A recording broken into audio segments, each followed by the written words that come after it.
श्री गुरुवे नमः।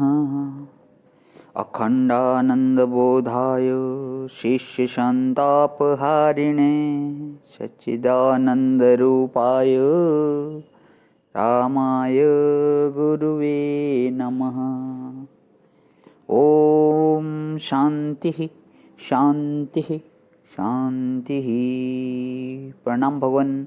मांडुक्य कारिका प्रवचन वैतथ्य प्रकरण से स्वामी श्री अखंडानंद सरस्वती जी महाराज का दिव्य ग्रंथ, जिसमें भगवान हमारा अध्याय चल रहा है परमार्थ दृष्टि, परमार्थदर्शी की दृष्टि।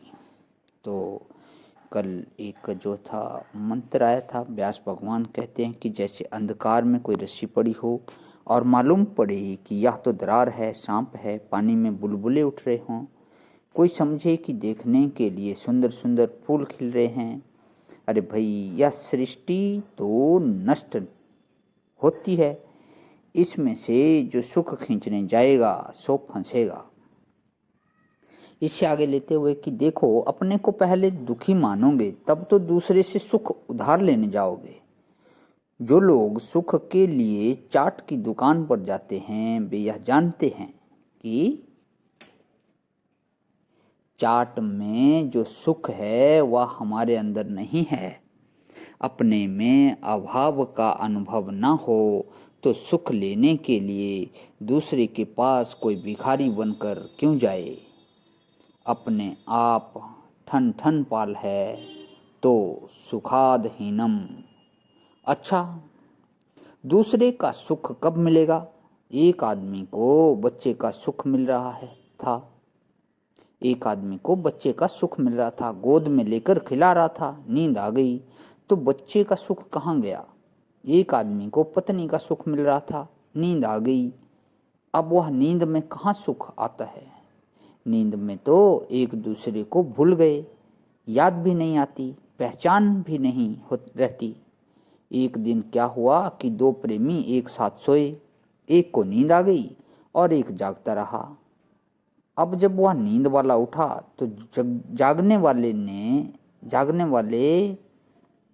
ने वो लड़ाई उसके साथ ठानी कि मैं जागता रहा और तुम सो गए, हमारी याद छूट गई। अच्छा, एक बार फिर लेता हूँ कि एक को नींद आ गई और एक जागता रहा। अब जब वह नींद वाला उठा तो जागने वाले ने वो लड़ाई उसके साथ ठानी कि मैं जागता रहा और तुम सो गए, हमारी याद छूट गई, तुमको हमारा ध्यान ही नहीं रहा। हमने देखा कि तुम्हारे हाथ ढीले पड़ गए, तुम्हारा मुंह उधर को घूम गया, तुम्हारी धर धर नाक चलने लग गई। तुम्हारे हृदय में हमसे प्रेम होता तो हमारे रहते तुम सो जाते। अब घर में वह मारपीट हुई महाराज, नींद आती है तो ऐसे होता ही है, इसके लिए दुख बढ़ाने की क्या जरूरत है। तो संसार में जितने भी सुख हैं वे नींद आने पर छूट जाते हैं, समाधि में छूट जाते हैं। तत्व दृष्टि होने से सब में एक ही परमात्मा, एक ही आनंद का अनुभव होने लगता है। बहुत सुंदर। तत्व दृष्टि होने से सब में एक ही परमात्मा, एक ही आनंद का अनुभव होने लगता है। संसार में तो सब वस्तुओं के अंत में उनका नाश लगा हुआ है, वे अंत में अपने अभाव में जाती हैं। एक अपना आत्मा ही ऐसा है जो अखंड सत्य है, अखंड ज्ञान है, अखंड आनंद है, उसके सिवाय कोई दूसरी वस्तु नहीं है। इसलिए परमार्थ क्या है, असलियत क्या है, सच्ची बात क्या है, अगले श्लोक में यह बात बताते हैं और वह आपको कल सुनावेंगे। प्रणाम भगवान। इसके बाद हमारा जो था यहाँ पे परमार्थदर्शी की दृष्टि अध्याय जो है विराम करता है। तो इससे आगे का जो था अध्याय कल लेता हूँ भगवान। ओम शांति शांति शांति। प्रणाम भगवान।